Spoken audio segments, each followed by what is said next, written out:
Hello, everyone, and welcome. I am Stephanie Pedroza, Senior Marketing Manager at Origo Software Technologies, and I want to thank everyone for joining us in Origo's webinar series. And in today's webinar, industry experts will discuss strategies that can help agencies deliver successful projects while reducing stress for your team. Now, a few quick notes before we get started. The webinar will be recorded, and we will provide all registered participants with the recording. The slides will also be provided to all registered participants. And we will be answering questions throughout the webinar we will be answering questions at the end of the presentation. So make sure to ask all the questions in the Q&A chat box below. Now, joining me today is my colleague and Capital Program Specialist, Merrick Madden, who will be moderating today's webinar. Hello, Merrick. Hello, all. Right, now I'm really excited to introduce our panel of experts. We have Matt Machado, Deputy and Chief Administrative Officer and Director of Community Development and Infrastructure at Santa Cruz County, with 30 years of experience focusing on fiscal responsibility, communication, and project delivery. In 2007, he helped manage the North County Corridor GPA project and served as president of the County Engineers Association of California in 2016. Matt, thank you so much for joining us. Thank you. Good morning, everybody. And we also have Tim Pratt, the former technology manager at City of Lincoln, Nebraska, with 40 years of experience in state and local government agencies, selecting, implementing, supporting, and enhancing numerous solutions. He's worked as a designer, project manager, and administrator for many public infrastructure projects in the Midwest. Tim, thank you so much for joining us. Thank you for having me. Pleasure to be here. And before we get started, we're going to launch a quick poll just to get to know who's in our audience. So if you can take some time, answer the poll above. Which of the following best describes your organization? Are you with roads, bridges, water, wastewater, rail and transit, broadband, electric, green energy, and other? So you can take some time and answer the poll.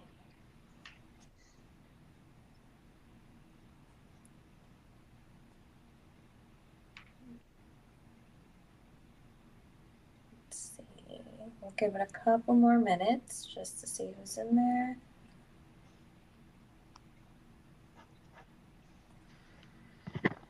All right. You can take just a couple of minutes, just click whichever one best applies to you.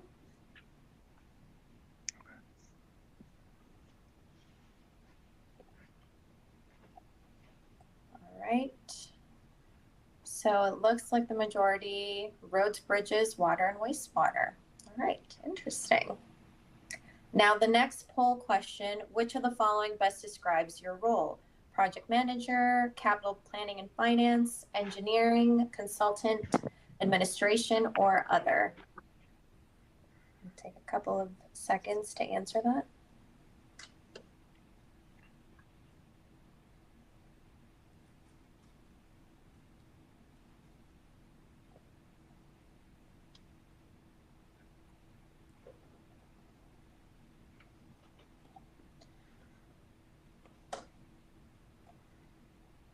All right, we'll give it a couple more minutes. Or not minutes, more like seconds. I don't know why I say minutes.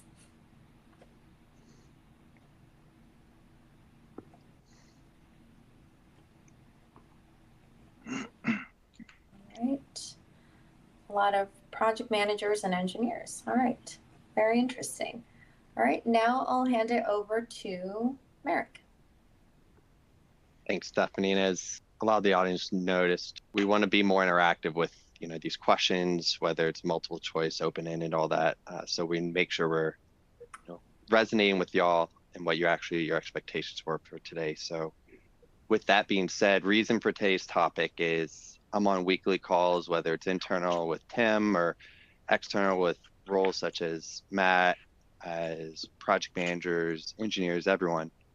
And one thing that commonly comes up that I've noticed is a good amount of challenges faced throughout this slew of topics we have can be boiled down to refining some type of process of communication. That's not to take away from greater challenges that come with the roles, but a lot of it could just be from too many Excel sheets that are not communicating with each other, or your SOPs just aren't aligning throughout the life cycle of project and everything in between. So the goal of today is to have an open discussion to help you start this conversation internally or with an external partner, whether that's a technology or other consultants. So whether it's tweaking these projects, your SOPs, there's a lot to consider. So for the panelists, Tim and Matt, what do you think an outcome of today would be best for the listeners to be mindful of as we go through the conversation? Should I kick it off, Merrick? By all means. Okay, thank you. Well, good morning again, everybody. I think what we should try to recognize is the value of data management, and if you're in a city role or a county role, you're already managing lots of projects, and the value of being organized, the value of communication, the value of transparency, and all of that rolls into how do you manage all that in one system? Because if you have 200 projects, you can't use a spreadsheet, you can't use notes stuck to your monitor, and if you do try to do that, then only you see it and not your whole team. And so I think when you're working for even other agencies have the same struggles, when you're dealing with a lot of information, a lot of projects, the value of one system managing all that to improve communication and transparency is critical. And I think that's one observation that I would want to share with our viewers today, because there's so much value in it. So that's my perspective on it. So we could go on more, but I'll stop there for the moment. Appreciate it. Tim? Thank you, Matt. Being the geek that I am, I have comments. A lot of my comments will be focused on IT type solutions, but I just find that our current employees, both younger and older generations, just have very little patience for repetitive tasks that do not add value to the product. The idea it's almost like a production line. You do the same thing over and over and over, but you don't add value to it. Maddie, you're 100% right on. One system having the truth and containing the vital information, one place to look. It breaks my heart to see data entered over and over in different systems. Just shouldn't happen today. Thanks, John. And one thing for the audience, data for us can mean a lot of things. It can mean your invoices you're submitting. It could be project status updates.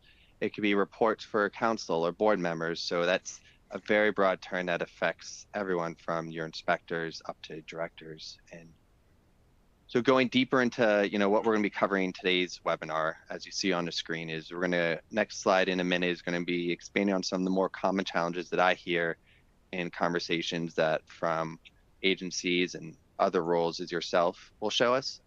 And then the other topics within these will be effective resource utilization.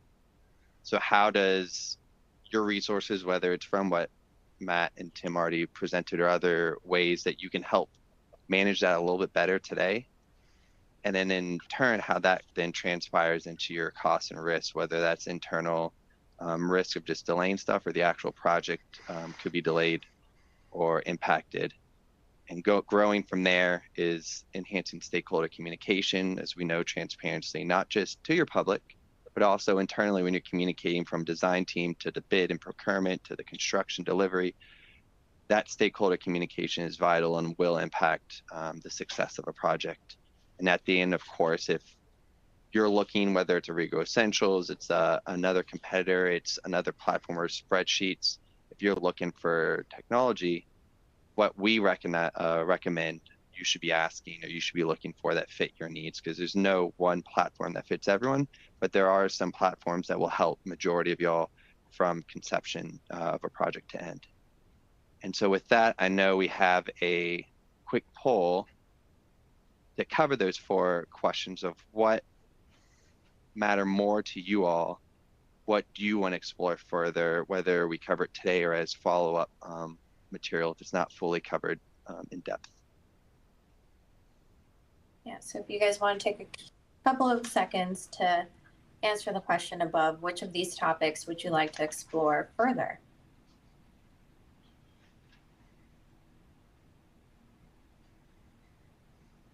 It doesn't look, oh, there we go.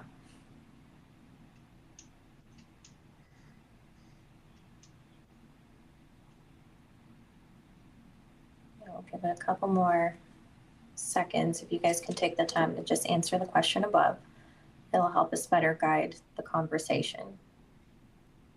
You know, we haven't scared them off yet. They're answering all of our questions. Yeah. All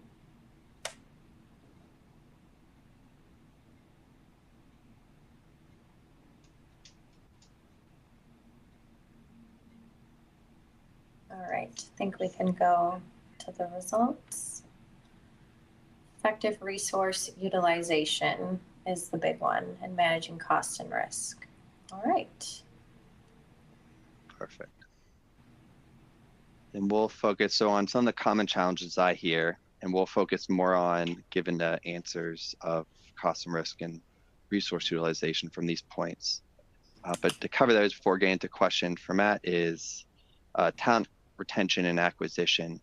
It's one thing to get your talent, but then to retain them. We all know there's a snowball effect if someone leaves, especially someone that has years of experience. So making sure you're set up as an agency in a way that not only utilizes them best, but make sure their talents are being pushed into the direction that helps success for the projects. Budget constraints, that can be from actual funding coming in from taxes, from utilities, from grants, or even just utilizing your budgets in a way that you're not having to worry about, can I fund this project, or you have a large change order, now you're looking for transfer of funds across. So better managing that aspect of it.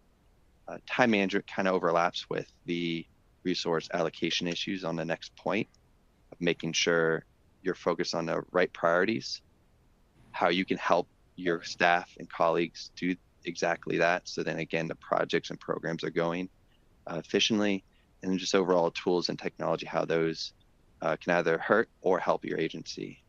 But given the responses that we had, one thing I'll start with a question for Matt is you were mentioning we were to me several times prior to this and earlier is the increase of emergency projects you have.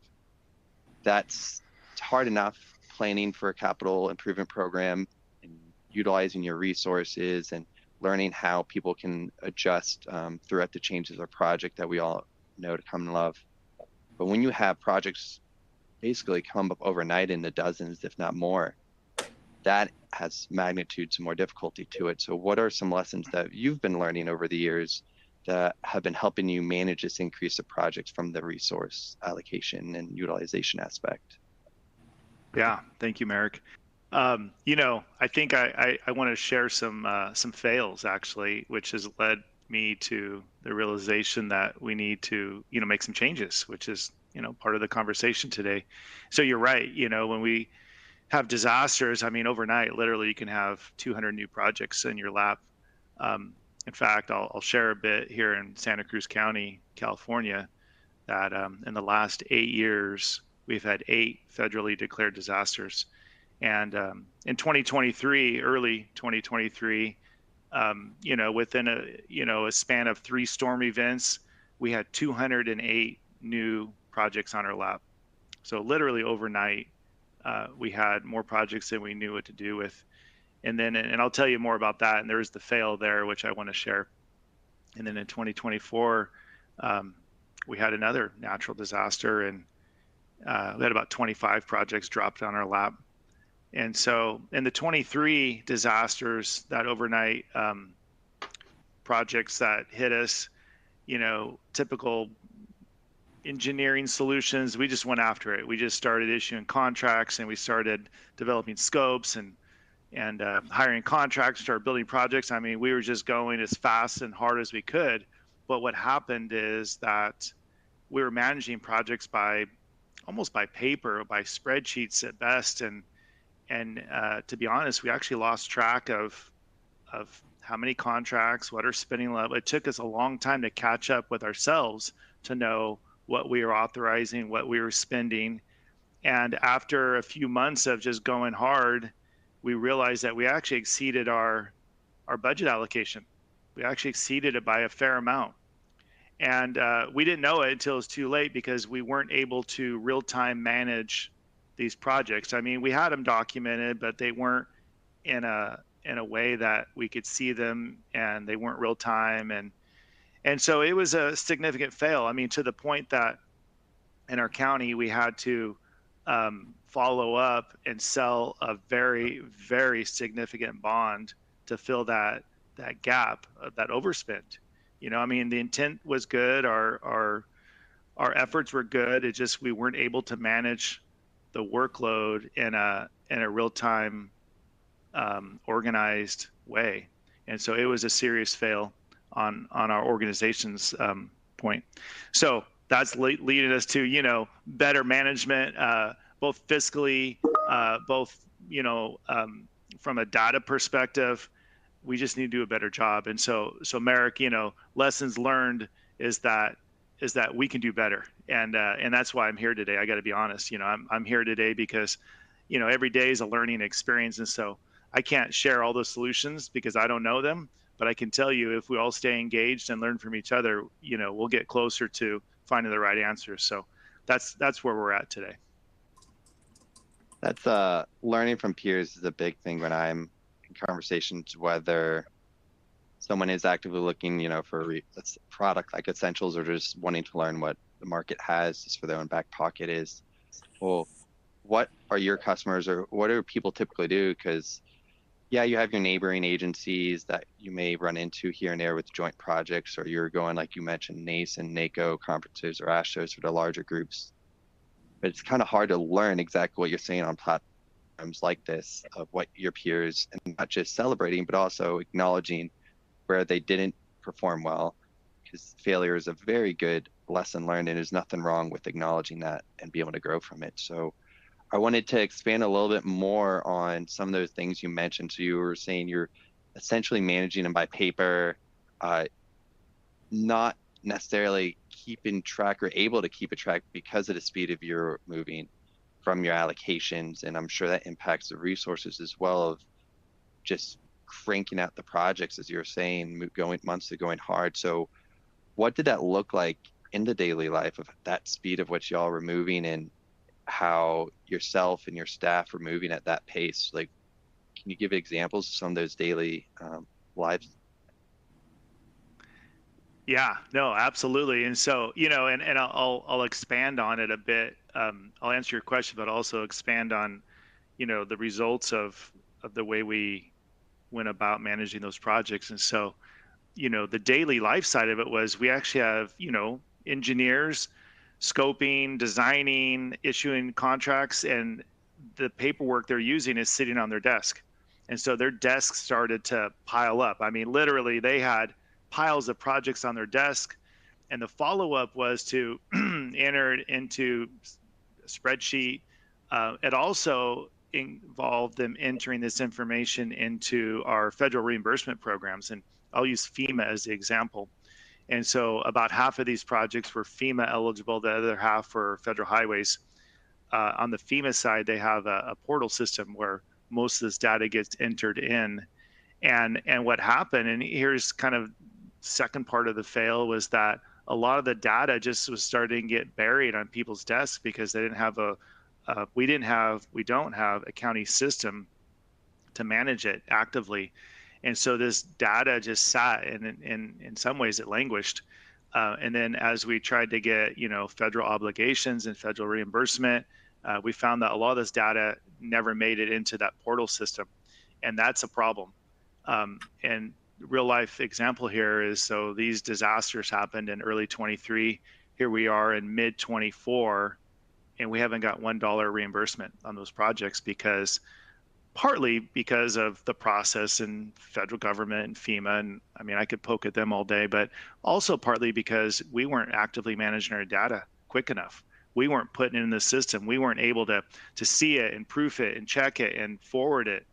And so, you know, this is real life stuff. This is affecting our cash flow. This is affecting our delivery. So the real life was a little too much paper, a little too much spreadsheets, and it wasn't getting into a system where we could see it, review it, manage it, and then send it on to our federal partners. And so this actually resulted in, you know, pretty significant problems for us. So we're still dealing with it.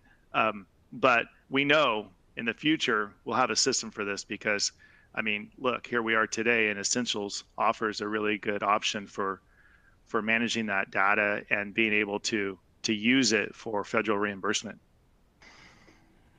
Appreciate that. And I guess I'll go to Tim. A lot of what Matt said with the data management, that really ties into your experience in the IT side. So whether an agency is looking just to tweak their processes internally, whether that's just upgrading how they communicate on spreadsheets, or they're going into a platform and they feel they're at that tipping point where they do need a system to help them. What are your general thoughts, experiences, best practice on that realm? Well, assuming that you've identified maybe some failings, I'll use Matt's words there, but I've just seen so much of those sorts of things. Been in meetings where there's 3 different versions of an Excel spreadsheet, and they're talking about how they're going to spend $100 million. It's it can be mind-boggling at times. But for me, coming up, I think we'll be talking about a little more, but I am just such a workflow advocate. And, now, in the time where Matt has all these disasters happening, I mean, that's when it really pays off. But you have to have a little bit of a quiet time or time to do this, but getting your processes documented, what you do, and then going through and looking at how you can streamline them, and then look at again how you can streamline them. That is the key thing for me. And I say that, being a software person and that, but I mean, it doesn't matter if it's in a software or not. Good organizations will have good standard operating procedure manuals, and they will take time to look at those over a decade or so. Don't let them get too old and out of date. And they can actually just make employees so much more comfortable because they know the procedure. They know that there's not something out there that no one ever told them they needed to do, that they forgot to do on a project, that all of a sudden now costs your entity a whole bunch of money or a whole lot of delay. Short for me, it's about workflow. I think it's a great transition to, there we go. I mean, that was a great transition. Exactly what Tim was saying. I mean, I'm going to be biased and say technology is going to help a lot of you, but I do fully recognize that it's just not, technology necessarily isn't the right fit, whether it's a budget or you just don't have the volume or the time. But what Tim's saying is a great first start of look at how you're doing things today, whether it's your design, how you're creating your bids. Are you doing lump sums, or are you trying to really detail out that bid item? What are your timelines for pushing out the bids? Are you given enough time to capture quality bids, or are you not putting out a full enough package to even receive them? And then that just same questions apply to each phase that you then go to, from your contract award to delivery, pre-con meetings, routine stakeholder engagements of all those processes, whether it's internal on a spreadsheet, whether it's in a Visio file, whether it's in a technology platform, are some of the foundations that impact how successful you can or may not be with a project. So making sure you take time, not just at a director level who can push down those processes, but exactly what Matt, you've told me in conversations outside of this, is talking to your other stakeholders, talking to your staff that are involved in these daily things and getting their insights. Like how are you doing your job today? What's impacting it? I want your input on how this may or may not impact. And so I guess expanding on that, Tim, I know about growing off of what you just said is, I know there's been times that you've expressed to me in conferences that we've seen each other where I think most recently you explained how y'all were doing I think broadband or fiber cable many years ago. And just from a process standpoint of someone approving where to dig and where not to, and actually impacted, and y'all had to go kind of into a little scramble to correct those errors. Do you have examples such as that you want to expand on, where you saw failings or success of the process being in place? Sure. Quickly, and then I've got a lot of other stuff I want to mention really quickly, but a couple of examples. Matt and I, just prior to this, were talking a little bit about right away. where in an organization, where the right-of-way folks, the management, are not part of even close to the engineering portion, and actually being on site starting to work on projects and not having rights of entry, not having the right-of-way purchase yet that was needed, and or contractors going on site and tearing down a building which we hadn't even bought yet. Those are horror stories, and the coordination is just so hard on these projects. Another one that I've seen bite organizations, and I'll use Lincoln as an example. Lincoln, the utilities are all private, and their franchise agreement requires us to give them a year's notice if we need them to move their stuff out of the uh, out of the project's way, even though it's in the right of way. It needs to be relocated. We're widening a street or adding a turn lane, and many times we would have given them that notice, but no one had formal documentation that we'd give them that notice, and they would say, "Oh, well, we didn't receive it." So projects would get delayed. Uh, and lastly, just a lot of permitting stuff too. Oh, did we actually get the permit? Did we submit for it on time? Where is the permit? That'd be a whole nother issue. Uh, but talking about effective resource utilization, and I was preaching a little earlier about staff not liking to do things these days that don't add great value. I was the records manager for Lincoln for a long time, and I had staff that worked for me that just absolutely loved to come in, and they knew they were going to do the exact same thing 500 or 600 times that day and go home, and they did it spotlessly. No errors, no anything. That's great. But that's really not where most of our staff are these days. It just seems like we need a little more variety, and also we're a little more um, cognizant of the value that we deliver. So we were talking about resources and the utilization.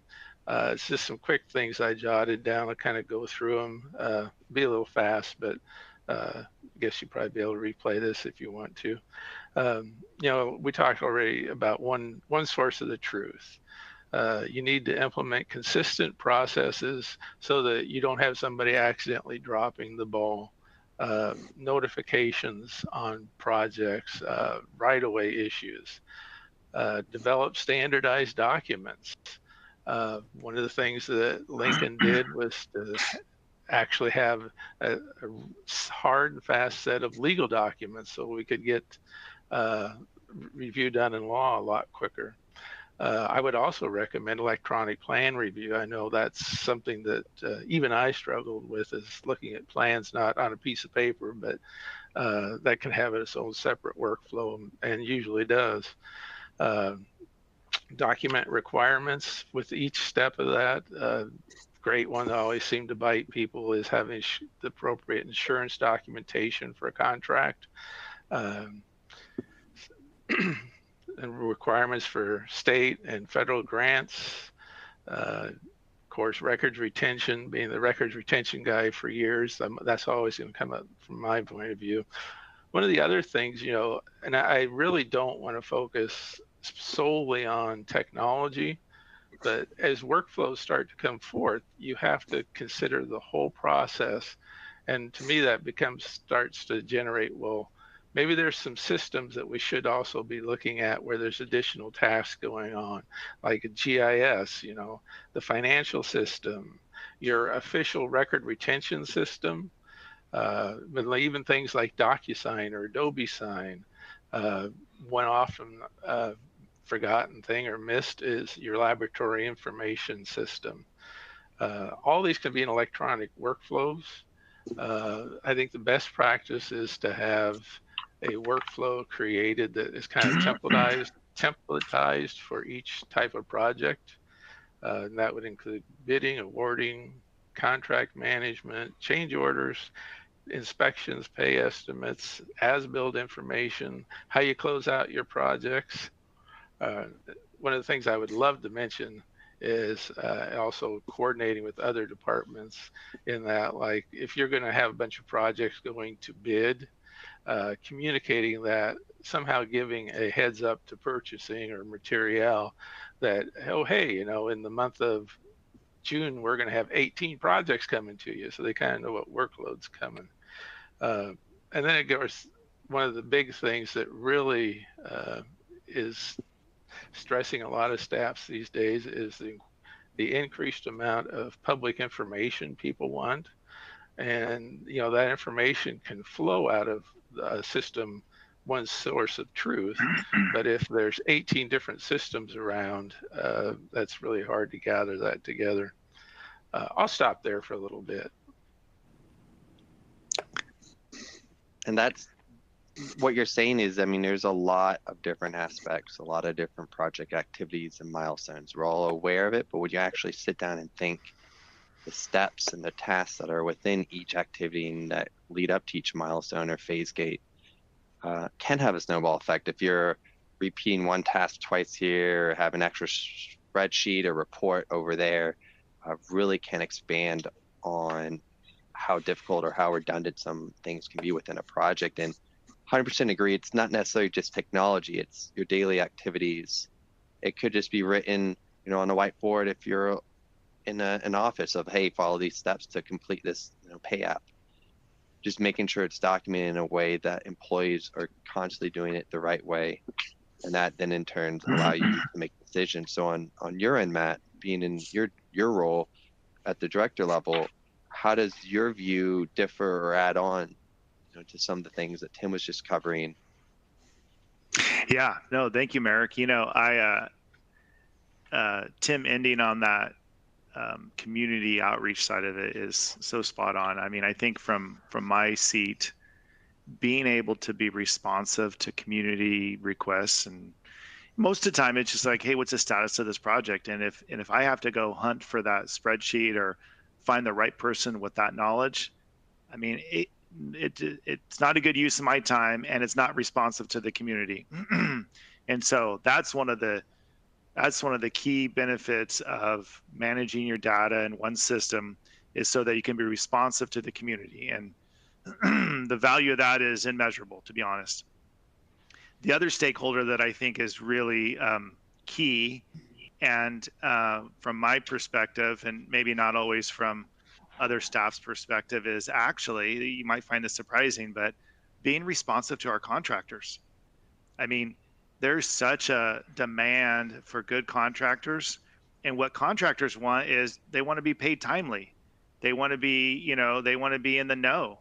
And it's strange, but I'll get calls regularly and they'll say, I submitted an invoice 2 months ago. Where is it? And it takes me forever to run it down because I got to find the right person that has the right piece of information. And if I had a system where I could say, oh yeah, that, there was this or that or the other thing, or I could just manage it more actively and say, look, we got to pay people in 30 days because we want people to bid our work, and we don't want them to have to put cushion because we're slow to pay. And so that relationship, which might be surprising to some, is really important to us.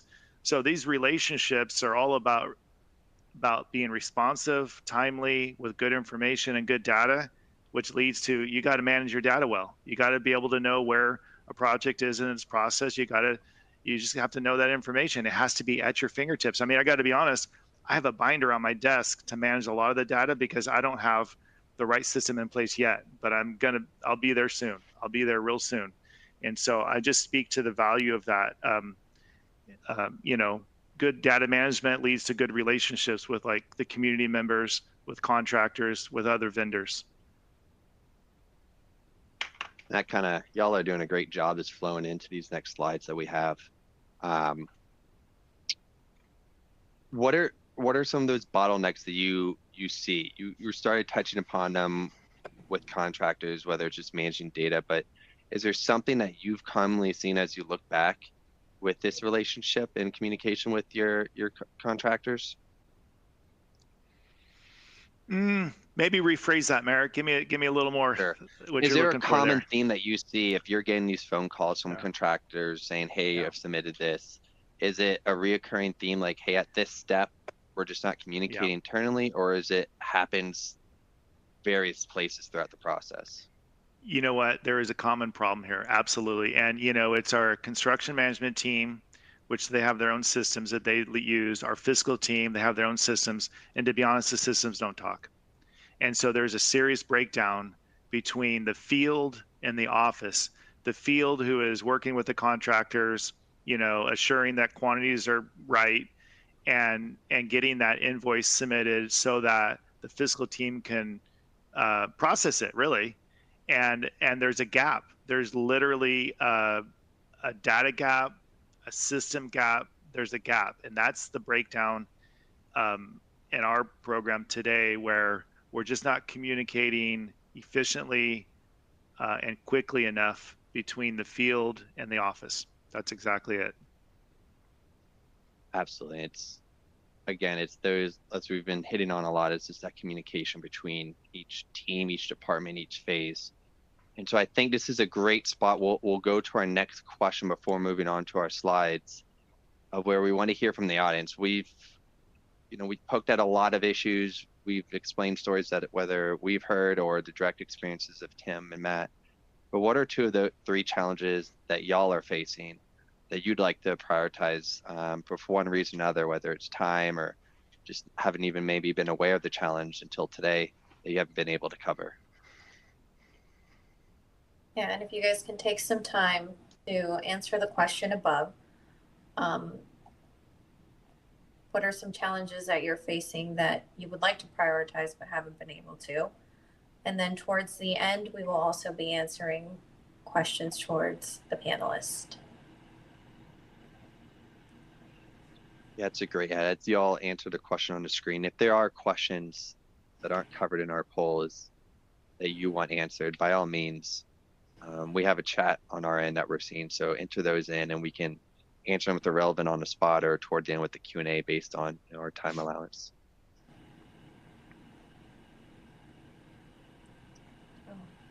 We might have scared our audience. No one's answering the question. We're just covering it all. Everyone's saying that, giving them all the tips and insights.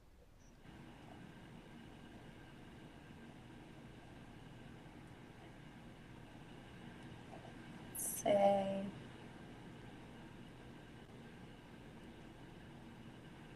I think we can move on. I don't think anything is top of mind, but hopefully we can answer the questions later. Perfect. Well, this is built exactly off where we were just discussing of stakeholder communication. And stakeholders are your internal, your externals, whether externals being the actual contractors on the project, their subs, or externals being the residents that you're effectively building your projects for, the community that you're literally building up and growing. One example I heard expanding on the data, their communication silos and gaps, is from an agency out in Colorado. Is their design team was working without communicating to the procurement and bidding team, and they also weren't communicating to the construction team. So design would be building up the 30, 60, 90s and then complete a design ready for bid, and then just hand off a stack of projects like, hey, here you go. And all of a sudden they're in the bidding phase and you have 30 days until, awardee in a construction team, project delivery team.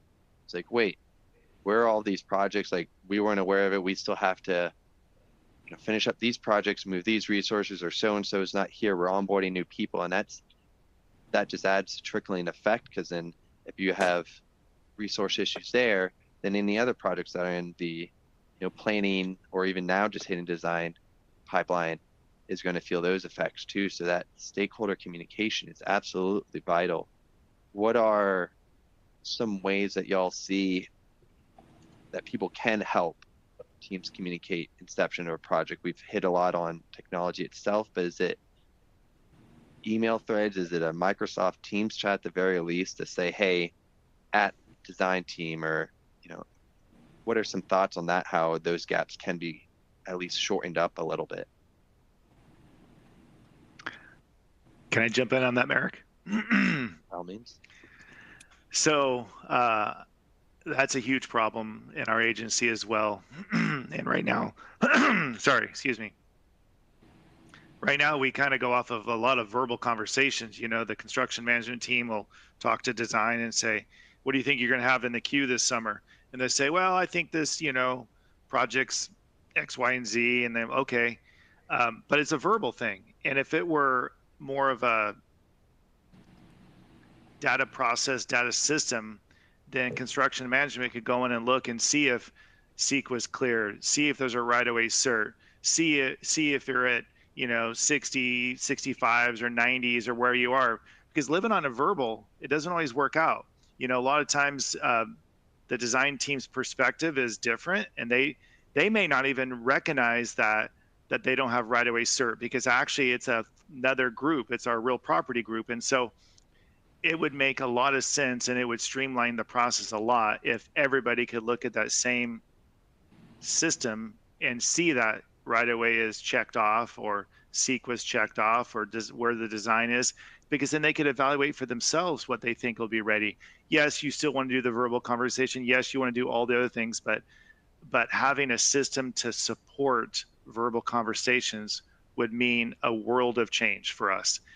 So today we just don't have that system, and it's very, very difficult to understand the status of each project and to evaluate, is it really going to go out to bid this spring, or is it going to slip a year? Well, if everybody had the same data at their fingertips, we could probably make a better estimate of that process. So that's my take on that one. Just kind of playing off you, Matt. Oh, I'm sorry. I was going to ask you what your thoughts are, Tim. So go ahead. Oh, I was reminded, Lincoln, we had an issue where, you have the city of Lincoln, many different departments doing things in the right of way. Just a simple example, trees in the street right of way are maintained by the Parks Department, just because they are. And so we were having some really significant issues where things just weren't getting coordinated, what was happening in the right of way. And the worst example that I can give, and it's embarrassing to do it really wasn't near as bad as it sounds, but we went through and repaved a street and widened it a little bit to accommodate traffic around the school, like added another half a lane or so. And that required the removal and replacement of several power poles, telephone poles, I call them. I guess there was no telephone on them, all power. And apparently, although they were talking, the coordination never happened in the right phasing, and we ended up paving around the old telephone poles and then putting the new telephone poles in behind the curb, and then pulling the old ones out and patching the pavement. That was just such a nightmare. Mayor got involved, and they were supposed to be having regular meetings to talk about right-of-way activities with all the various utilities and folks. And basically those meetings had just kind of got on, like some do on everybody's list, things that people don't go to or don't pay attention to because it seemed like a waste of time. Mayor required a whole bunch of people to be there that would never be there, and went to each one of them for about a month. And they kind of revitalized that effort. It kind of takes a spirit of, I really want to contribute. I want to share. I want to be part of that to enhance communications. And, my short version of that long story is it really has to be communicated from the top level down. Not so much like I'm gonna beat you over the head like the example I was given, but just that it's vital, that it's important. I think that goes a long ways. No, it really builds off, and you want to have everyone's buy-in across the board. Some people could have the good ideas, but if not everyone is on board or buying into the vision of helping these processes, that's only going to add onto the struggles from there. I think that going into, if you are at that tipping point where your spreadsheets aren't cutting it, where just communications and the verbals aren't not if you have say 200 projects come up overnight from emergencies, or just funding, your population has grown and now your tax base has grown and you have surplus of funds to keep building up to meet that demand. One thing that we wanted to address today, if you are in thoughts or exploring technologies, is from what we've seen, and I'll have Tim and Matt also chime in because they've both seen multiple platforms and process throughout the days, but what we recommend is a few things. One, when the platforms that you're looking at, is you want to make sure their clientele mostly is matching what you do today and who you are as an agency. There's 1,000 types of project management tools or construction management tools, so making sure that their processes and their support, not just from a product standpoint, but the support you're going to receive, they know your functions, your daily activities, your project activities. So then if you need extra help on the onboarding, or changing a report or fixing a workflow, that they can actually speak that same language. Of course, the track record is always important of where they've gone, who they've helped with, and then just the extended roadmap. Your problems today may not be the problems of tomorrow. What people were worried about in the early 2000s are not the same problems that we're facing today, or have been built off of, and there's additional challenges today. So you want to find a platform that continuously is looking not just to stay stagnant in how they deliver today, but they're thinking 2, 3, 5 years ahead of how to deliver tomorrow to better suit and meet the needs of the agencies that they're serving. Given that, Matt and Tim, and I'll start with Matt, is from what you've seen in your experience, what you've looked at, what are some of those best practices or questions that you feel agencies should be asking as they're kind of internally and externally searching? Yeah, I think having a platform that covers kind of an A to Z solution, from project inception, maybe even in that CIP perspective, all the way through initial design, all those different steps, and take it all the way through to the end of construction. I think that's a question that we all should be asking. How do you manage a project from the beginning to the very end? And maybe even how do you collect the data? How do you translate it from the field into the platform? So I think A to Z and field translation, and does everybody have access to it? I think access is really important. I think we should all be asking for systems that are user friendly, that we can all view and be able to pull information from. Anything you would add, Tim? Well, lots of the same things. I think about process, and I've said many times already that it's not as much about the technology, but since we're talking about technology now, is you absolutely have to find someone that is willing to work with you on your processes. You have to lead it as the institution.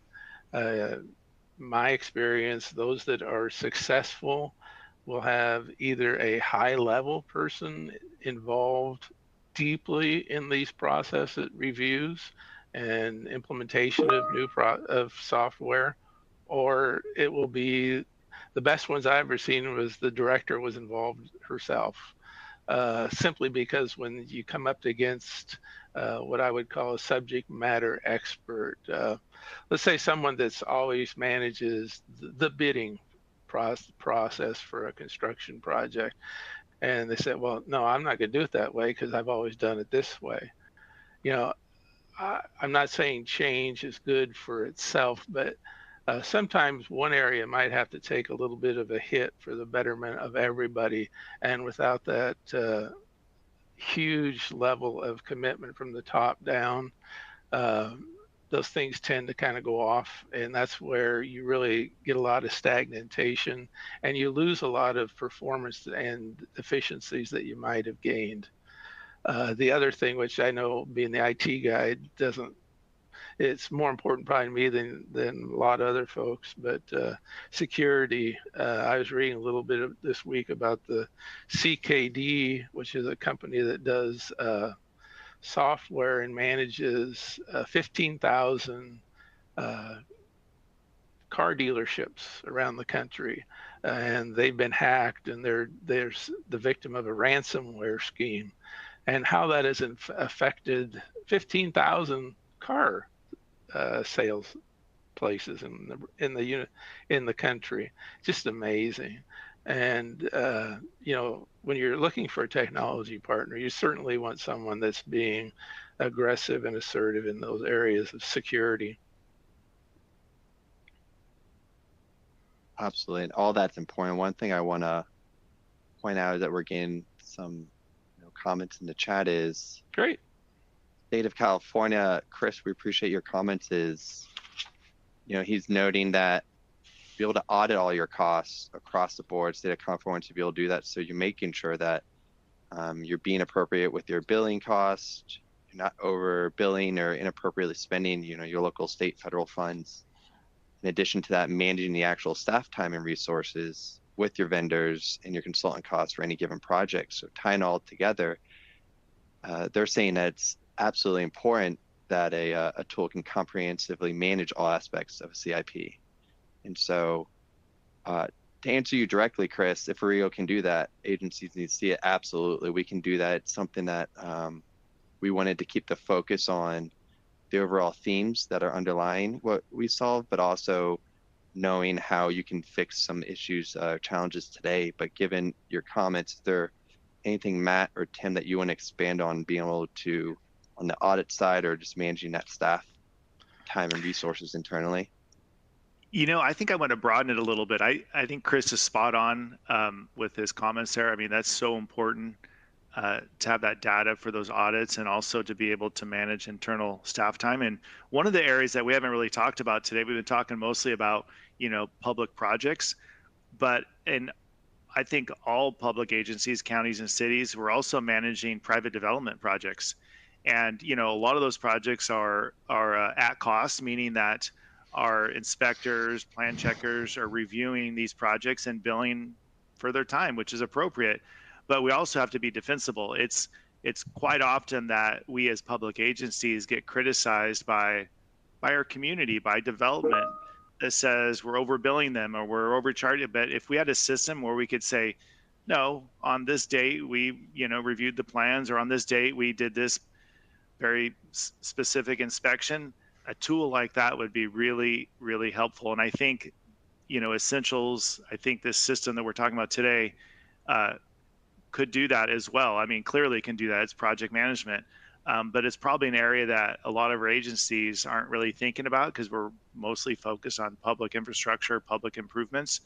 But we're also should be thinking about, private development and being responsive and accountable to these other projects. And I think now that I'm thinking about it with Chris's comment, I think I hadn't thought about this yet, but I think that will be one of my key missions going forward, is including all those private development projects into this platform. That sounds really great. I get those questions a lot too, like, how are you spending my money?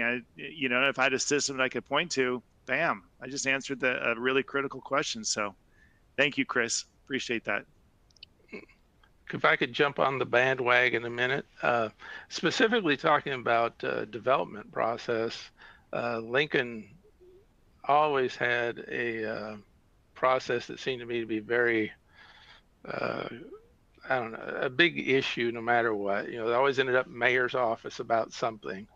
And so we went through and created a very interactive, very intense, every little step of the development process, a workflow. And when we were done with it and confident that it actually was doing what we wanted it to do, we invited the developers come in and have like a read-only access. So they didn't have to call Matt's and those folks, they could see who was doing what on their project right there. And they could actually see the comments. Now, honestly, we did have a comment field that we didn't let the developers read because we didn't want to, if it was a problem with the developer, we wanted to handle that in an appropriate manner. One of the other things that jumped up to me as well, Chris's comment was great, but it got me thinking about the typical one that I've heard from a lot of different public works type resources is we got contractors, they're doing work for us, and some of it fails. So some contractors take longer. We have more problems because they're trying to get cheaper materials through, and which boils down to some form of contractor evaluation. That's something you definitely can do in these types of systems. But I really like Chris's comment and looking at, let's look at the process in its entirety. Let's look at how our design team is doing, how the delivery folks are doing, like for purchasing, and just basically have a metrics to check everybody. It doesn't just have to be let's beat on contractors day. Absolutely. It's Chris for making my job easier. I appreciate it. And I think if there's any other questions, Stephanie, from your end, I don't mean to cut things off, but we are butting at the end of our time limit today. Yeah, we just have one question, and obviously there's tools out there, but during the transition, when you guys are incorporating these tools and there's a lot of work moving forward, how do you keep your team motivated and focused while you're transitioning into incorporating these tools, but also to be able to complete all of these projects that are coming along? And that can go for either Tim or Matt, whoever wants to take that one. You know what? I had a little gap in my audio here. Give me the Reader's Digest version of that again, Stephanie, please. So how are you keeping your team motivated in these transitions, or when you're incorporating a new tool, but also when you have these last minute projects, how do you keep them motivated and focused to keep moving along with the process? I think the key there is engaging them early in this process and allowing enough time for the transition. Nobody likes to be rushed. Everybody needs to digest it. Sometimes we need to hear things 2, 3, 4 times. And so early engagement, plenty of conversations, and enough time to make a transition comfortable. And then also showing the benefits of what the future is going to bring. You transition into a new platform, and if you can really take the time to digest the benefits of it, people will be excited about change. And that's a hard thing to get to because change is usually seen as a negative. But if you can build it up with enough conversation and enough time, I think the value would really shine and people would be looking forward to it. And that is all for questions. And Merrick, I'll let you close it out. Yeah, so just wanted to recap today. It's been a whole hour we went with all y'all, and some of the things to take away from our attendees of how today you can start ensuring more project success, even if it's just small tweaks here and there, regardless of if you go with the platform or not, is looking at your bottlenecks today. What's being delayed and whether it's in design or contract or payment, and how can you fix that across the board with your internal and external stakeholders? Is it an email chain? Is it using a platform, or is it more documentation elsewhere that then helps prevent these delays? Your communication internally and externally. From the internal side, what's in the pipeline, given adequate notice to your next teams, and who needs to be involved and aware that this milestone's about to be hit, this phase, this gate's about to be met, and preparing them so they can have their resources better utilized, which in turn helps your success. Same with external communication. There's a lot of desire for great contractors, not enough of them out there. So making their lives easier with proper communication and timely delivery of their requests, especially the invoices. How can you help that process from pay app to logging the items to the actual bank taking their check? And then change management. It's yes, from top down you could easily enforce new rules, doesn't mean people will abide by them. So making sure that the framing of the why and the value statements to your engineers, to your project managers of why we're doing this, and getting their input on how you can do it a little bit better internally and externally. And then of course, technology. In the day, there is some type of tipping point, whether it's from a volume of projects, complexity, or audits, or something of that nature, of where some type of platform will just better enhance how you're doing things and in terms of track more talent from that end. So knowing what questions to ask and when to start looking for that is absolutely important. And if there's other questions that we haven't covered today, or something pops up, or anyone is interested, my information's online, whether it's me or a colleague of mine, or even connecting you to Tim or Matt for more tailored, specific questions to them and their experience. By all means, reach out. Be happy to help facilitate there. But appreciate everyone. Matt, Tim, appreciate y'all jumping on, taking time out of the day. Stephanie, thank you for helping organize all this. And to all of our attendees, thank you for joining. All right. Thanks, everyone. Have a great rest of the day. Thank you. Thank you.